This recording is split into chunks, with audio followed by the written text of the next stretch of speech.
我看捕手真没有他打那支安打之后，我相信他就知道该怎么打了，所以那这是迟早的事情呢。那很高兴看到他今天第一场就可以有首攻这样。教练觉得不遗憾这一场表现怎么样？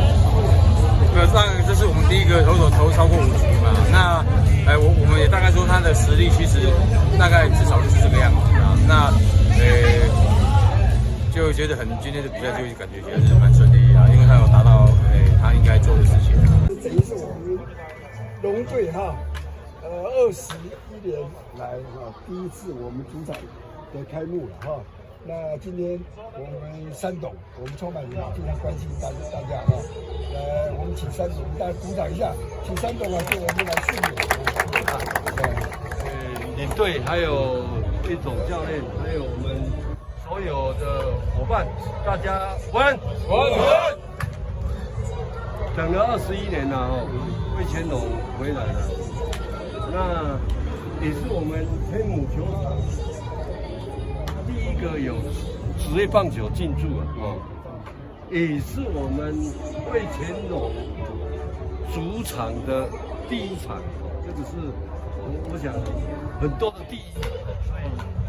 那最重要的，我想还是大家，因为我们用120场这样子的一个规划，去看我们每一场，我们怎么去把它准备好，不是你现在起，而是透过总教练、我们的教练团，我们的球员，大家能够一步一脚印哦。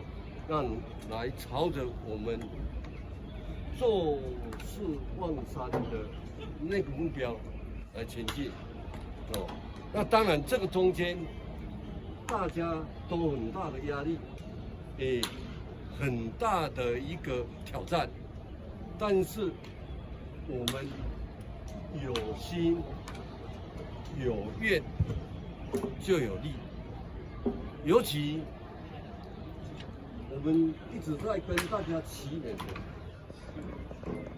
只要你尽多少本分，一定会得多少本事。这个本事就是有这个目标，你们就会达到。所以利用这个机会，我们的在主场的第一场，也是希望大家把它心放下，把你平常的所努力的，在这个我们的这个球场里面尽情的发挥。那我们今天应该也会有很多的我们的龙将龙女都来加油，包括师母也都来了，所以我们也希望各位能够把你们的这个平常所学习努力的，我们来做这样的一个展现。好不好？请大家放心，好不好？好。